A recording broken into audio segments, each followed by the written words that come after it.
자, 오늘은 여기가 내 선교지입니다 라는 제목으로 하나님의 말씀 함께 나누도록 하겠습니다. 지난주일 우리는 성령 강림주일을 맞이하여서 하나님이 우리에게 주신 최고의 선물인 성령에 대해서 함께 나누었습니다. 여러분, 성령을 많은 사람들은요, 단순히 능력이나 아니면 어떤 신비한 느낌이라고 생각하는 경우들이 있습니다. 여러분, 성령은 능력이 아니라 느낌이 아닙니다. 성령님은요, 하나님이십니다. 믿으십니까? 성령님은 하나님이세요. 그렇기 때문에 그 성령이 나와 함께 하신다라고 하는 것은 어떤 의미냐? 내 삶에 하나님의 나라가 시작되었다라고 하는 의미입니다. 믿으십니까? 하나님이 나와 함께 하시니까 여러분, 내 삶이 하나님의 나라가 시작되는 거예요. 여러분, 천국 하나님의 나라는 계속 말씀드리지만 죽어서 가는 나라가 아니라 우리가 이 땅 가운데서도 누릴 수 있는 나라인데, 언제 누릴 수 있느냐? 하나님이 나와 함께 하실 때, 그 하나님이 내 삶 가운데 역사하시고 충만하실 때에 우리가 역사하고 경험할 수 있게 되는 것이죠. 물론 우리가 이 땅에 사는 동안 우리 안에 있는 옛 본성이요, 끊임없이 성령을 방해할 것입니다. 성령을 거스르며 할 것입니다. 그래서 하나님의 나라의 복을 누리지 못하며 살아가게 우리를 만들 겁니다. 그렇기 때문에 우리는 무엇을 해야 되느냐? 매일매일 말씀과 기도로 무장하고, 그리고 더 열심히 선을 행하고, 더 열심히 다른 사람들을 섬기고, 더 열심히 감사하는 마음이 우리 마음 가운데 있어서 우리의 마음에 성령이 충만하시도록 깨어 살아가는 것이 바로 하나님이 기뻐하시는 삶의 모습이라는 것이죠. 믿으십니까?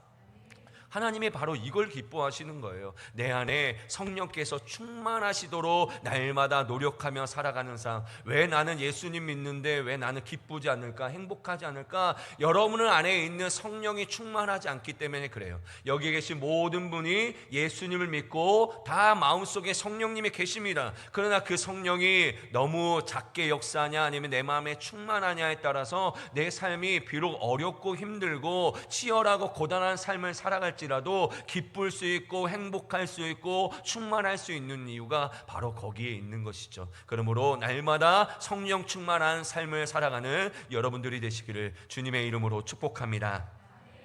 그러나 우리가 여기에서 멈춘다면 반쪽짜리 신앙에 불과합니다.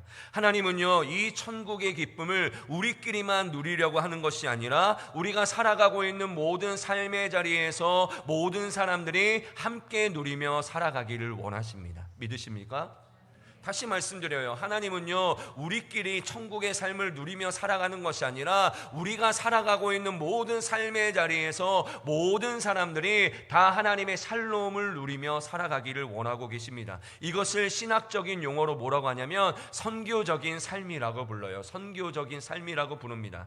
하지만 여러분, 이것은요, 새로운 개념이 아닙니다. 하나님께서 사람을 창조하실 때부터 하나님의 마음에 품으시고 우리에게 주신 본래의 목적이 바로 그러해요. 하나님이 우리를 창조하신 본래의 목적이 무엇입니까? 하나님의 형상대로 지음받은 우리가 이 세상을 선하고 아름답게 가꾸며 이 땅 전체를 하나님의 나라로 만들어가는 것이 우리의 본래의 목적입니다. 다시 말씀드립니다. 여러분들이 이 땅에 태어난 이유가 무엇이냐? 나 혼자 잘 먹고 잘 사는 것이 아니라 이 세상을 선하고 아름답게 가꾸며 이 땅 전체를 하나님의 나라로 만들어가는 것이 우리 본래의 목적인 거예요. 그래서 하나님께서 아브라함을 부르실 때도 한번 생각해 보세요. 아브라함에게 어떤 말씀을 하셨습니까? 땅의 모든 민족이 너로 말미암아 복을 받을 것이다. 아멘한 타임이 아니었는데 아멘 하셨. 땅의 모든 족속이 너로 말미암아 복을 받으실 거라는 거예요. 하나님이 아브라함 너 혼자 복 받아라 이런 이야기를 하신 것이 아닙니다. 너로 인해 온 세상이 복을 받을 것이다 라고 분명하게 말씀하고 있는 것이죠. 그러므로 우리를 부르신 이유는 무엇이냐? 우리만의 구원이 아니라 이 세상 모두의 구원을 위해서라는 것이죠. 믿으십니까? 여러분, 우리의 구원은요, 우리만의 구원이 아니라 이 세상 모두를 위한 구원인 것이죠. 우리만의 천국이 아니라 이 세상 모든 사람들이 누릴 만한 천국을 만들도록 하나님은 그렇게 원하고 계신다라는 것입니다. 그런데 오늘 본문은요, 이 영광스러운 목적을 너무나도 충격적이고 절망적인 상황에 하나님이 주고 계시는 것을 보게 됩니다. 오늘 이 말씀은요, 편안하고 잘 살고 있는 백성들에게 주신 말씀이 아니에요. 오늘 읽어보면 굉장히 좋은 말씀이잖아요. 성읍의 평안을 구하라, 기도하라, 이런 이야기를 하고 있는데, 오늘 이 말씀이요, 편안하고 잘 살고 있는 백성에게 주신 말씀이 아니라 어떤 백성에게 주시는 말씀이냐, 나라를 잃고 바벨론이라고 하는 포로로 끌려간, 그래서 그것에 정말 고단하고 치열하게 살아가고 있는, 비참하게 살아가고 있는 이스라엘 백성들에게 오늘 이 말씀을 주고 계시는 것이죠. 여러분, 포로된 그들의 마음이 어떠하겠습니까? 한번 생각해 보세요. 여러분, 포로된 마음, 어떤 마음일까요? 하루빨리 고향으로 돌아가고 싶다. 하나님께서 저 바벨론이라는 나라를 빨리 무너뜨려서 내가 빨리 집으로 돌아가고 싶다라는 마음을 늘 가지고 있을 거예요. 그래서 그때 당시에 거짓 선지자들이 이런 백성들의 마음을 알고 어떤 이야기를 했냐면, 하나님은 너희를 2년 안에 너희 고향으로 돌려보낼 것이다 라고 선포하며 나갑니다. 누가요? 거짓 선지자들이에요. 그러면 하나님의 뜻은 어떠하겠습니까? 완전히 달랐다라는 거예요. 하나님의 뜻은 무엇이냐? 포로된 그 사람들에게 이렇게 말씀하고 있습니다. 오늘 본문 5절에서 6절의 말씀입니다. 자, 함께 읽어보도록 하겠습니다. 함께 읽겠습니다. 시작.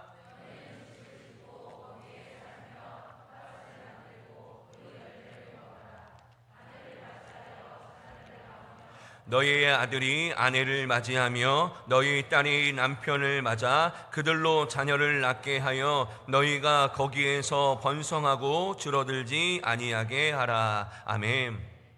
여러분, 이 얼마나 기가 막힌 말씀입니까? 여러분, 지금 백성이 뭘 원해요? 이 고통스러운 포로 상황에서 얼른 건져주기를 원하고 있고, 하나님 제발 건져주세요 라고 말하고 있는데, 오늘 하나님께서는 그 백성들을 향해서 뭐라고 말씀하시는 거예요? 아예 그 원수된 땅에서 집을 짓고 밭을 가꾸고 거기서 아예 눌러 살아라, 뿌리를 내려라, 하나님께서 이렇게 말씀하고 있는 것이죠. 도대체 왜 하나님은 이렇게 가혹한 말씀을 이스라엘 백성들에게 하시는 걸까? 그리고 오늘 이 말씀이 오늘 우리에게 어떤 의미를 주는 것일까? 오늘 7절의 말씀을 보면요, 그 숨은 비밀이 드러나 있습니다. 여러분, 7절 앞부분에 보면 이렇게 기록하고 있어요. 너희는 내가 사로잡혀 가게 한 그 성읍의 평안을 구하고 라고 되어 있습니다.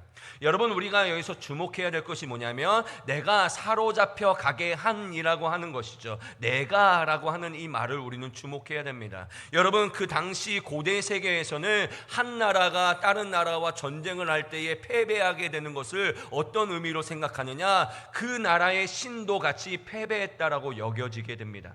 고로 여러분, 이제 이스라엘 백성들이 바벨론에게 패배하고 지금 포로로 끌려가고 있습니다. 그러면 바벨론 신이 더 강하다라는 거예요? 하나님이 강하다라는 거예요?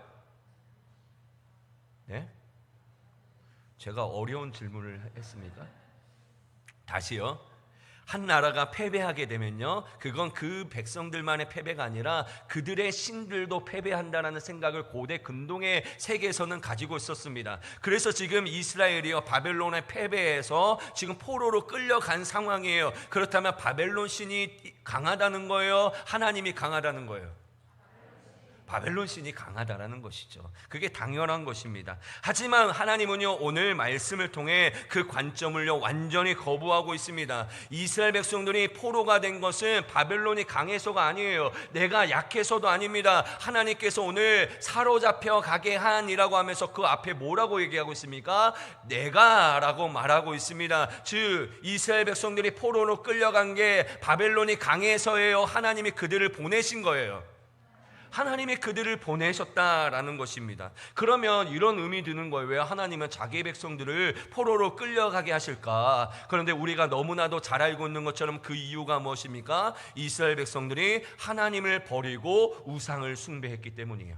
그로 인해 어떤 일이 일어난 줄 아십니까? 강한 자가 약한 자를 착취하고 소위 갑질을 하고 그것들이 모든 것들을 빼앗고 정의와 공의가 완전히 무너진 사회가 이스라엘이 되고 말았기 때문이에요. 한마디로 하나님의 백성다운 모습이 완전히 사라져 버렸기 때문인 것입니다. 그래서 하나님이 어떻게 하시느냐? 이 이스라엘 백성들을 바벨론이라고 하는 정화의 용광로에 그들을 집어넣으신 거예요. 여러분, 우리가 철을 용광로에 집어넣으려고 하는 것은 어떤 의미겠습니까? 거기에 다 불순물을 다 빼내려고 하는 의미 아니겠습니까? 한마디로 오늘 하나님께서 이스라엘 백성들을 포로로 보내신 것은요, 그들을 단지 벌하기 위해서, 징계하기 위해서가 아니라 어떤 의미냐? 바로 그들을 회복하기 위한 프로젝트를 지금 발동하고 계시는 것이죠. 그들이 하나님의 백성으로 다시 태어날 수 있도록 너무나게 썩어져 버리고 죽어버린 이 이스라엘 백성들을 다시 회복하기 위해서 하나님이 어떻게 하시느냐? 바벨론이라는 나라에 보내셨다라는 것입니다. 다시 말해 이스라엘이 포로가 되어서 바벨론에 살게 된 것은요, 전적으로 하나님의 목적 아래에 이루어졌다라는 것입니다. 여러분, 우리가 잘 알고 있는 요셉도 마찬가지 아닙니까? 여러분, 요셉이 어떤 사람이었어요? 아버지의 편애와 그리고 자기가 꾼 꿈으로 인해서 형으로 인해 형들에게 원망을 받고 미움을 받아 결국 어떻게 됐습니까? 애굽의 종으로 팔려가게 됐습니다. 고난받게 되었습니다. 그리고 그의 애굽의 상황을 한번 생각해 보세요. 애굽에 팔려간 보디발 장군에서 열심히 일을 했는데 오해받아 감옥에 끌려가게 되고, 그 감옥 속에서 관원들의 꿈을 잘 해석해 주어서 이제 나는 풀려나겠지라고 생각했는데, 그 관원이 어떻게 합니까? 그 모든 것들을 잊어버림으로 말미암아 오랜 시간 동안 감옥에 갇히는 안타까운 인생이 되고 말았습니다. 그러나 하나님의 때가 되자 하나님께서 이 요셉을 어떻게 하셨습니까? 애굽의 총리로 세우게 되셨습니다. 그리고 야곱의 모든 가족을 그 흉년에서 구원할 수 있도록 만들어 주신 거예요. 그래서 그때에 요셉의 형들을, 자기를 팔았던 형들을 향해서 이렇게 말하고 있습니다. 창세기 45장 5절의 말씀입니다.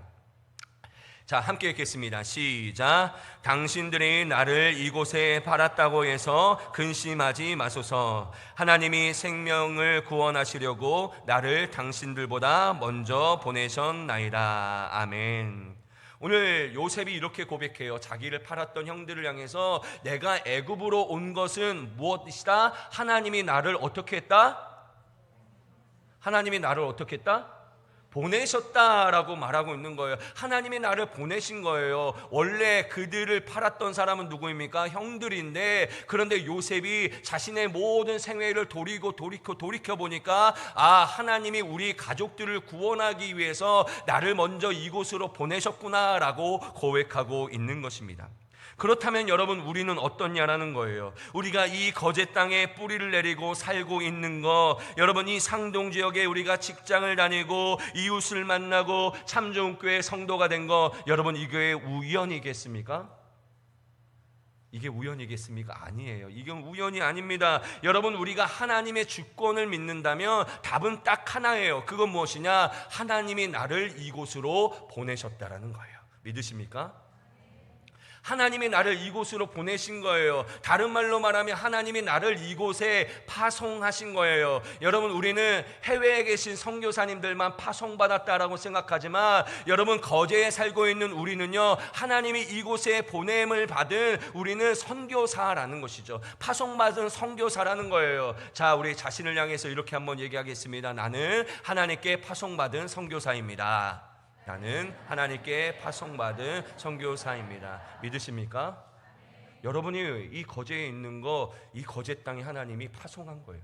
여러분, 저도 서울에서 태어나지 않았습니까? 그런데 이렇게 거제에 있는 이유는 하나님의 저를 이곳에 파송한 거예요. 하나님의 저를 파송했기 때문에 오늘 이 자리에 나오는 것이죠. 그렇다면 질문이 또 하나 생깁니다. 무엇입니까? 하나님이 왜 나를 이 거제 땅에, 그리고 상동 지역에 파송하셨을까예요. 오늘 7절 그 뒷부분에 보면 이렇게 되어 있습니다. 그 성읍의 평안을 구하고 그를 위하여 여호와께 기도하라는 거예요. 그의 성읍을 구하고 평안을 구하고 그를 위하여 여호와께 기도하라. 여기에 보면 두 가지의 명령이 나옵니다. 첫 번째로는 평안을 구하라라는 것이고, 두 번째로는 기도하라는 의미를 가지고 있습니다. 첫 번째, 우리에게 명령하신 것이 뭐냐? 성읍의 평안을 구하라는 거예요.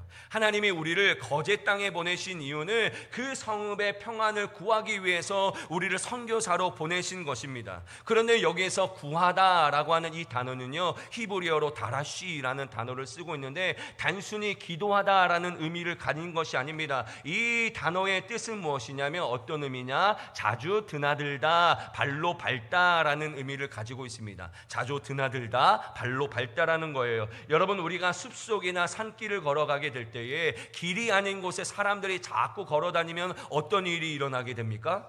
길이 생기죠. 처음에는 길 같지도 않는 길을 계속 걷는데 여러분, 사람들이 계속 그 길을 걷다 보면 거기에 길이 나게 마련이에요. 마찬가지로 열심히 발로 밟아서 마침내 길을 만들어내는 그 끈질긴 수고를 바로 다라시, 구하다라는 의미를 가지고 있습니다. 한마디로 열심히 하다, 그리고 연구하다, 매달리다라는 의미를 가지고 있는 것이죠. 또한 우리가 잘 알고 있는 오늘 평안이라고 하는 이 단어는요, 히브리어로 샬롬이라는 단어를 쓰고 있습니다. 여러분, 샬롬이 무엇입니까? 여러분, 샬롬은요, 단순히 싸우지 않는 고요한 상태가 아닙니다. 샬롬이라는 게 어떤 의미냐면 부서지거나 부족한 부분을 빈틈없이 채워 넣어서 더 이상 덧댈 것이 없는 완벽하고 온전한 상태, 그게 바로 샬롬이에요. 다시 말합니다. 무엇이 부족합니다. 무엇이 지금 부서졌습니다. 그런데 거기에 잘 메꿨어요. 잘 메꿔서 더 이상 덧칠할 것이 없는 완벽하고도 온전한 상태가 바로 샬롬이라는 의미를 가지고 있습니다. 그러므로 여러분, 성읍의 평안을 구하라 라고 하는 것은요, 이런 뜻이에요. 너희가 살고 있는 그 지역사회에 무엇이 부족한지, 무엇이 필요한지를 살피고 그것이 완벽하게 채워질 때까지 끈질기게 수고하고 행동하라 라는 의미를 가지고 있습니다. 다시 한번 말씀드립니다. 너희의 성읍의 평안을 구하라고 하는 것은요, 단순히 교회에 앉아서 기도하라는 의미가 아니라 이 지역사회에 뭐가 필요한지, 뭐가 부족한지를 우리 교회가 알아서 우리 교회가 그 지역사회의 부족한 부분을 채우려고 노력하고 행하는 모든 행동을 바로 성읍을 구하라, 성읍의 평안을 구하라 라는 의미를 쓰고 있는 것이죠. 지난 5월 16일 우리 교회가 온 힘을 다해 준비했던 여러분 상동 어린이 행복축제를 여러분 기억하실 것입니다.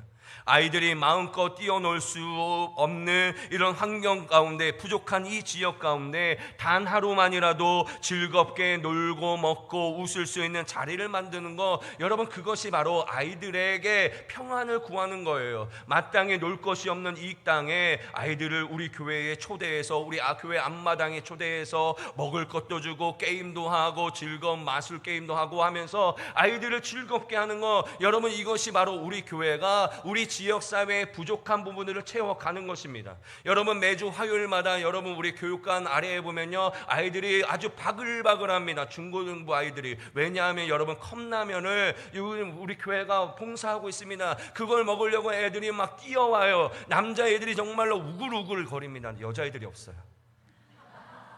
남자애들만 우글우글 거려요. 여러분, 그렇지만 제가 거기에서요, 아이들을 너희들 교회 다니니? 너희들 예수님 믿어야 돼? 이런 이야기 하지 않아요. 여러분, 왜 그런지 아세요? 여러분, 우리 교회가 단지 이 빈자리를 채우려고 하는 것은요, 교회의 목적이 아니에요. 여러분, 교회의 목적은 뭐냐면 이 지역사회의 부족한 분들을 채워서 온전한 샬롬으로 이끌어가는 거, 바로 그것이 교회의 역할이라고 오늘 성경은 우리에게 분명하게 말씀해주고 있는 것입니다. 또한 7절은요, 이렇게 말하고 있습니다. 그를 위하여 여호와께 기도하라 라고 말하고 있습니다. 여러분, 우리가 살아가고 있는 이 상동의 모든 가정들, 그리고 모든 사업장들, 모든 직장들, 모든 이웃들, 더욱더 나아가 이 거제에 살고 있는 모든 가정들의 회복을 위해서 우리는 기도할 수 있어야 되는 것이죠.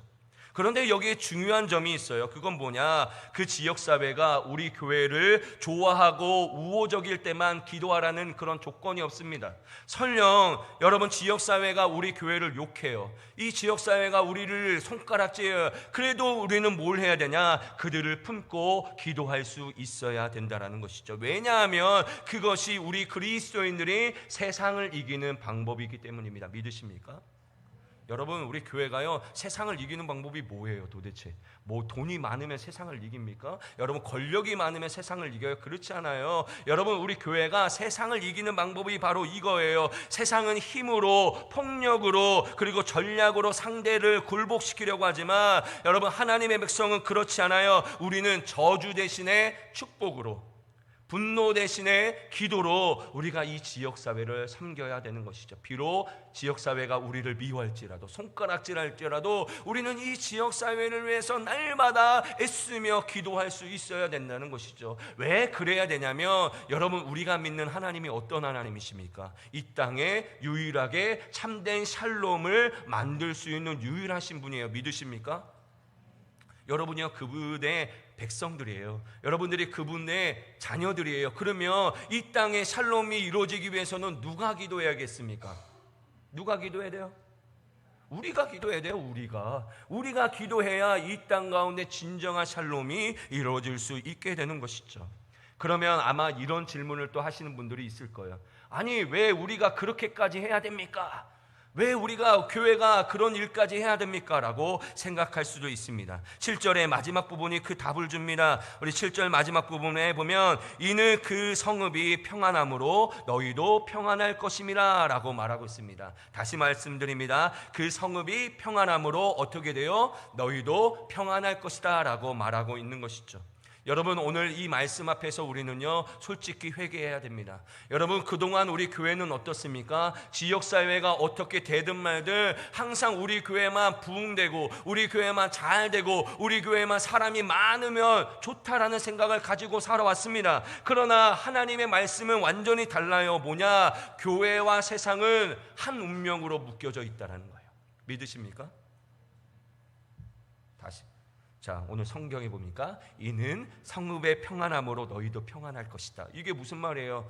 성읍이 평안해야 너희도 평안한다는 거예요. 세상과 교회는요, 한 묶음으로 되어 있다라는 거예요. 운명 공동체가 된다라는 거예요. 지역사회가 가난하면요, 교회도 가난해질 수밖에 없고요. 지역사회가 아프면요, 교회도 아플 수밖에 없는 거예요. 여러분, 배가 침몰하고 있는데 나는 1등석에 앉았다고 하면 나는 안 죽습니까? 아니에요. 배가 침몰하면요, 내가 아무리 1등석에 있든 아무리 특등석에 있든지 간에요, 같이 침몰할 수밖에 없게 된다라는 것이죠.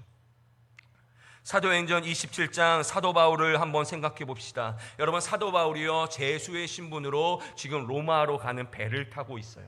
로마로 가는 배를 타고 있는데 여러분, 그때 어떤 일이 일어나냐면 유라굴로라고 하는 엄청난 폭풍을 만나게 됩니다. 그래서 어떻게 됐느냐? 로마 군인들, 선원들 모두 다 지금 죽게 생긴 거예요. 다 죽게 생겼습니다. 그때에 하나님께서 사도 바울에게 이런 말씀을 주셨어요. 사도행전 27장 24절의 말씀입니다. 함께 읽겠습니다. 시작. 바울아, 두려워하지 말라. 내가 가이사 앞에 서야 하겠고 또 하나님께서 너와 함께 항해하는 자 다 내게 주셨다 하였으니. 아멘. 하나님께서 뭐라고 말씀하십니까? 항해하는 모든 사람을 다 너에게 주었다. 그러니 이 바울 한 사람의 기도와 영적인 리더십 때문에 그 배에 타고 있던 276명의 정말로 소중한 생명들이 다 살아나게 되는 놀라운 역사가 일어나게 되었던 것이죠.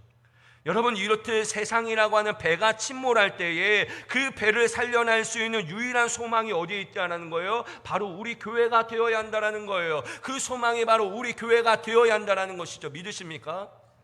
여러분, 이 상동지역과 우리는 별개가 아니에요. 이 상동지역을 살려내기 위해서 그것을 할 수 있는 그룹이 어디냐? 바로 우리 교회가 해야 한다는 것이죠. 우리 교회의 진정한 부흥이 무엇입니까? 여러분, 많은 사람들이 부흥을 이 자리가 가득 차는 게 부흥이라고 생각합니다. 우리 교회가 2부, 3부, 4부 예배 드리는 게 부흥이라고 생각해요. 그러나 여러분, 그것은 부흥이 아닙니다. 여러분, 진정한 부흥은 무엇이냐? 바로 이 거제 땅이, 그리고 이 상동이 우리로 인해서 샬롬을 누리게 될 때에, 우리 성도들의 수고 때문에 이 지역사회가 다시 살아나게 될 때에 비로소 교회의 부흥이 완성되는 거예요. 믿으십니까? 여러분, 네, 아무도 안 믿으시네. 정말 다시 말씀드립니다. 여러분, 저는요, 물론 우리 교회에 성도님들이 많아지셨으면 좋겠고, 그러면 더 많은 일들을 감당할 수 있으니까 너무 좋죠. 그러나 여러분, 교회의 진정한 부흥은 뭐냐면, 이 자리에 모이는 사람이 많은 게 아니라, 여러분, 우리를 통해서 이 상동과 거제가 샬롬을 이루고 행복을 이루고 하나님의 나라를 경험하게 하는 것, 그것이 바로 교회의 목적이 되는 거예요. 믿으십니까? 여러분, 그게 진정한 부흥이에요. 그게 진정한 하나님이 원하시는 모습이라고 할 수 있는 것이죠. 그러므로 사랑하는 성도 여러분, 우리는 그동안 천국을요, 죽어서 가는 나라라고 오해했습니다. 많은 사람들이 천국에 가려고요, 그렇게 교회를 다녔어요. 여러분, 천국은요, 죽어서 가는 나라가 아니라 어떤 나라예요? 이 땅에서도 우리가 경험할 수 있는 나라예요.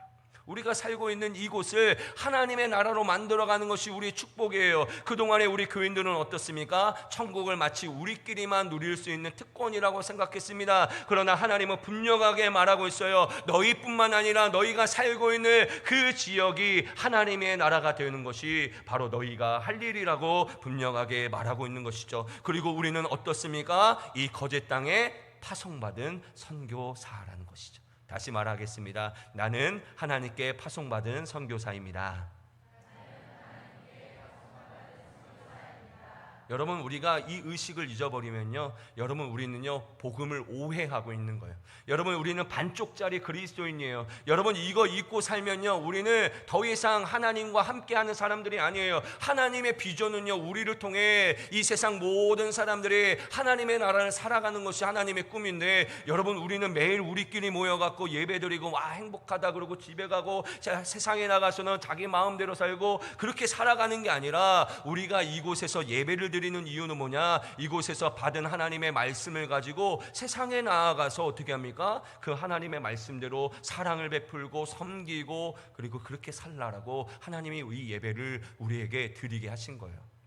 예배 무용론이 아닙니다. 여러분, 이 예배가 없으면요, 우리는 그 일을 행할 수가 없어요. 우리의 힘으로 할 수 없기 때문에 오늘 우리가 이 자리에 나와서 예배를 드리고 있는 거예요. 이 자리에 나와서 성령의 충만함을 구하는 거예요. 우리가 매일매일 새벽 예배를 드리는 이유, 우리가 수요 예배도 드리고 금요 예배를 드리는 이유, 제가 매일매일 말씀을 묵상하라고 하는 이유가 바로 거기에 있습니다. 그냥 단지 교회 행복하게 하기 위해서가 아니라, 우리가 세상에 나가서 많은 사람들에게 하나님의 사랑을 전하고 그들을 섬기고 그들을 희망 가운데로 불러내게 하는 것, 그것이 바로 우리가 예배를 드리는 이유가 될 수 있는 것이죠. 그러므로 오늘 우리에게는요, 두 가지 질문을 해야 됩니다. 첫 번째 질문은 뭐냐? 이 지역사회에 무엇이 부족한가? 그것이 우리 교회가 무엇을 채울 수 있을까를 우리는 고민할 수 있어야 돼요. 이제는 우리가 그걸 고민해야 될 때입니다. 여러분, 교회에 어떻게 하면 사람을 채울까? 여러분, 이 고민하지 마셔야 돼요. 이제 우리가 뭘 고민해야 되냐? 이 지역사회에 무엇이 부족한지 그것을 채울까를 고민해야 됩니다. 여러분, 그러면요, 자동적으로 채워지게 돼 있어요.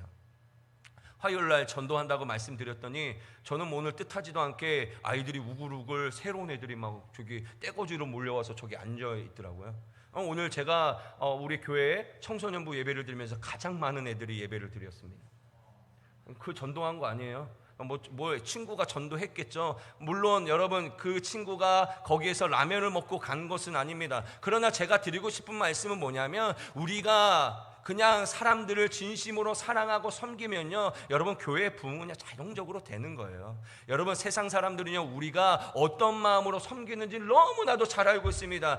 자기네 교회 섬기려고, 자기네 교회 세우려고 이런 마음을 갖게 해서는 안 됩니다. 여러분, 우리 교회는요, 순수한 마음으로 지역사회를 섬겨야 돼요. 그게 바로 우리가 해야 할 일이에요. 두 번째는 뭐냐? 우리가 채울 수 있는 부분은 어떻게 할 것인가? 누가 채울 것인가? 라는 질문이에요. 여러분, 우리가 채울 수 없는 거 누가 채우십니까? 하나님이 채우시는 거예요. 그러니 우리가 뭘 해야 됩니까? 기도해야 되는 거예요. 이 지역 사회를 위해 기도해야 되는 거예요. 이 상동 지역에 뭐가 필요한지, 뭐가 부족한지를 기도해야 되는 거예요. 그럴 때 하나님의 샬롬이 이곳에 임하는 것이죠. 사랑하는 성도 여러분, 우리 모든 성도들이 보내심을 받은 이곳에서 요셉처럼 바울처럼 살아가게 될 때에 여러분 어떤 일이 일어나겠습니까? 이 상동이 살아날 수밖에 없어요. 이 거제 지역이 참된 샬롬이 임할 수밖에 없게 되는 거예요. 우리가 살고 있는 이 땅이 하나님의 나라가 될 수밖에 없는 것입니다. 특별히 여러분, 이번 주 수요일이 어떤 날입니까? 지방선거일이죠. 이미 사전 투표를 하신 분들도 있지만 여러분, 기도하면서 투표해야 됩니다. 여러분, 이 땅 가운데 정말 온전한 샬롬이 임할 수 있도록, 특별히 이번에 뽑힌 이 사람들이, 일꾼들이 우리 지역을 잘 살필 수 있도록 여러분 기도하면서 투표해야 됩니다. 여러분, 어떤 사람은요, 내 마음이 원하든 원하지 않든요, 여러분 어떤 사람이 세워졌으면요, 하나님이 그 사람을 통해 역사하시는 거예요. 믿으십니까? 제가 전에도 말씀드렸지만 하나님은요, 선한 사람을 통해서도 역사하시지만 악한 사람을 통해서도 역사하는 거예요. 내 마음이 안 들지라도 여러분, 그 사람을 위해 기도할 때에 그 시장이, 그 시의원이 우리 지역을 샬롬으로 이끌어갈 수 있도록 우리가 기도해야 된다는 것이죠. 그게 바로 우리 그리스도인들이 해야 할 몫입니다. 그래서 나만의 구원을 넘어서서 세상의 샬롬을 일구어낼 수 있는 이 위대하고 영광스러운 부름에 여러분들이 기꺼이 헌신했으면 좋겠습니다. 여러분, 여기서 가장 중요한 게 뭐예요? 위대하고 영광스러운 부름이에요. 여러분, 우리가 뭔데 이 상동 지역을 품습니까? 여러분, 우리가 뭔데 이 거제 땅을 품어요? 그런데 여러분, 어떤 사람이 위대한 사람입니까? 이 아무것도 아닌 내가 이 거제를 위해 기도하는 거, 여러분, 그건요 엄청난 부르심에 내가 부르심을 받은 거예요. 여러분들의 기도로 말미암아 거제가 샬롬이 임할 수 있는 거예요. 여러분들의 애씀으로 말미암아 우리 상동이 하나님의 나라가 될 수 있는 것입니다. 그러므로 이 기쁜 부름에 헌신할 수 있는 저와 여러분들이 되었으면 좋겠어요. 할렐루야. 저는요, 이 말씀을 준비하면서 너무 막 가슴이 뛰는 거예요. 우리 교회가 비록 작은 교회지만 여러분, 이 지역사회를 위해 우리 교회가 할 수 있는 일을 할 때에, 그리고 기도할 때에 얼마나 하나님이 기뻐하실까? 여러분, 이게 바로 우리가 생각해야 될 관점 아니겠습니까? 여러분, 우리 교회가 그런 교회가 되었으면 좋겠어요. 할렐루야. 저와 여러분들이 그런 꿈을 꿨으면 좋겠어요. 그래서 이제는 여러분들이 해야 할 일이 뭐냐? 상동 지역을 다니면서 우리 교회가 뭘 할 수 있을지 여러분 한번 고민해 보세요. 여러분 생각해 보세요. 그리고 아이디어가 떠오르면요, 저한테 이야기하세요. 그래서 이거를 공론화시켜서 우리 교회가 할 수 있는 일이면 하고 못할 일이면 기도하는 거예요. 그러니 우리가 할 수 있는 일을 하되 못한 일을 하나님께 기도하여서 이 지역사회에 하나님의 샬롬이 임할 수 있도록 함께 애쓰며 나아가는 우리 거제 참좋은 교회, 우리 모든 성도님들이 다 되시기를 주님의 이름으로 축복합니다.